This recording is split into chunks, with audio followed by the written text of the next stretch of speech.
YouTube, what is going on, guys? Today I'm bringing you a brand new video and the Dark Souls 3 review finally here. And I'm going to tell you right off the bat, this game is a must-buy. Just, if you've never played a Souls game, it's a great game just to buy. It's so damn good.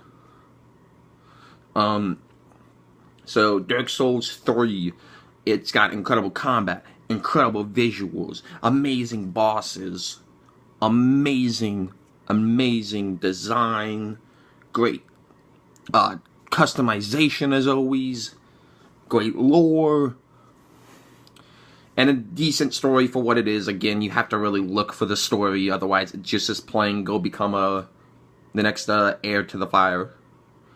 Basic. But the game plays so well. You have different type of classes for what you do want to play. Now, I'm going to say the bad thing right off the bat is that they do need to work on this. While I don't know if this happens on the PS4 version, I did notice frame rate drops on the Xbox One whenever things happen, and particularly in my second playthrough when I was playing as a mercenary, I noticed this a lot. Particularly in the Aldera's Devourer of Gods boss battles,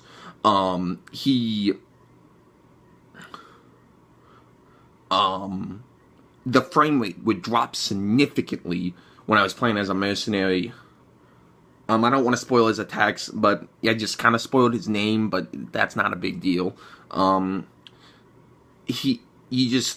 frame rates for what attacks that he does do, it just, I guess, made the game incredibly laggy for what I was especially doing. I was doing dual wield, and yeah, so that was my only really big complaint with the game. And even on the PC version, it's not even that bad.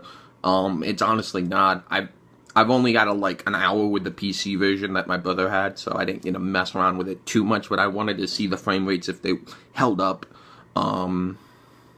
Particularly just in the one section at the very early game, where the dragon is. So I just wanted to see if that would happen, but it didn't. Frame rates were pretty good. So yeah, that was really my only complaint with the game, really. But it's got amazing combat.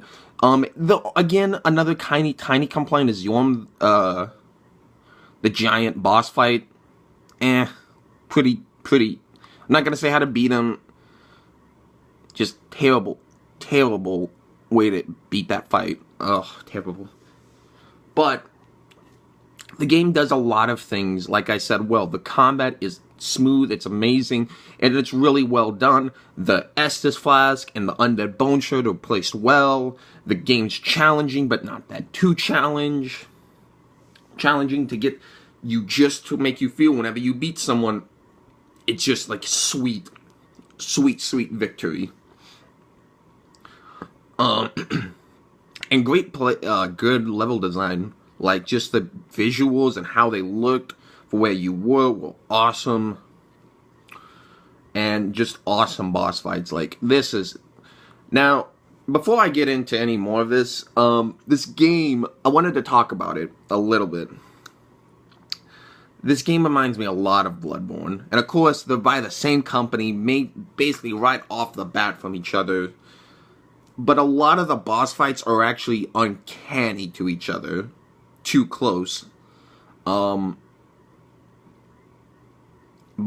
it's a little disappointing to see that. I want to say it was a little bit of reuse, but it was still well done. And they put a nice amount of content, guys. I just want to stress that. I believe in my first playthrough, my very first playthrough of the game, I beat it twice. I put about 24 hours into my first playthrough. It's very well done. Just solo experience-wise was good. They had a little bit of a rocky launch, I think, when it comes to online servers, but nothing too bad. I think I didn't really even mess around with it too much. It was up probably within the next, couple of hours. I got it at 10 a.m., you guys saw, and then, yeah. I believe even when I was doing my opening parts of Let's Plays, the servers were still up, so... the game's very well done, very nice. But let's go ahead and talk about that online experience. Is that throughout the Souls games / Bloodborne, there's always been one problem that I've had with it. That's the way to do co-op. The main holdback from this game besides those frame rates, it's this co-op system. And I get why the co-op system is done. It's even harder to do in fucking Bloodborne. Bloodborne, you gotta buy an item and you gotta ring the bell, ring the bell, ring the bell. And then, like, you'll get summoned into a world that it's needed, and it's just really stupid. Doing it in Bloodborne is so much more difficult than a Souls game.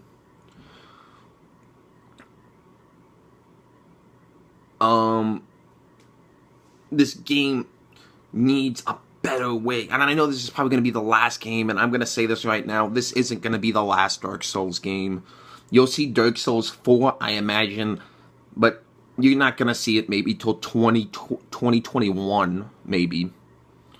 You might see a trailer for it in 2020, and then maybe see it released in 2021 sometime. I don't think this will be the last Dark Souls game.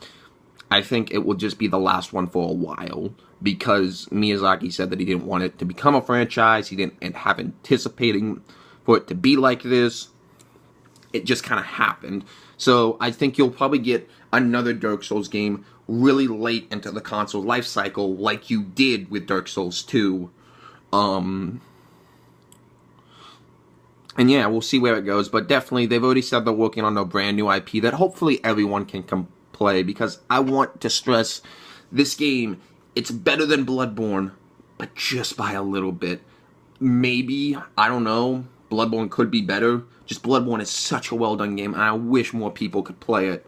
It sold great on the PS4 alone, but I would like to see it be brought on to the Xbox One, because Bloodborne is fantastic and was my second runner-up to last year. I think, it came in second. It came in second to this game. And that's the only... If this game did not come out, it would have won Game of the Year. Hands down. But yeah, the game's incredible. Go buy it. The gameplay's great. It's great visuals. Like I said, the only drawbacks of this game are the frame rates. And then that co-op system just needs to be, I guess, easier to do. But I understand why it's there. But yeah. The game is very well done, and I'm about to reach to my final verdict for Dark Souls 3. If you're playing on the PC, this game is indeed a 10 out of 10. The frame rates don't happen here. This game is awesome, beautiful, great combat, great everything about this game. If you're playing on an Xbox One or PS4, I'm going to give it a 9 out of 10. And so we'll give it a final verdict, since I played it primarily on the Xbox One, a 9 out of 10. PC players, you get the PC Master Race, you'll have a 10 out of 10 experience. This game is awesome, beautiful, well done from Software. If this is indeed the final time we do see Dark Souls, it was a hell of a way to go out on. And yeah, hopefully you guys enjoy it, this review. Like I said, this game is incredible. Go buy it. I'm going to try to do more uploads this week. I'm not working that late. I'm actually working in the mornings this week, so I can focus. I have my weekend off too, so hopefully I can get out content for you guys that you guys deserve, since my sloppy ass. But yeah, hopefully you guys enjoyed it. Remember to like, favorite, share, comment, and most importantly, subscribe for brand new content here on the channel and YouTube. Have a good day. Bye, guys. Peace out.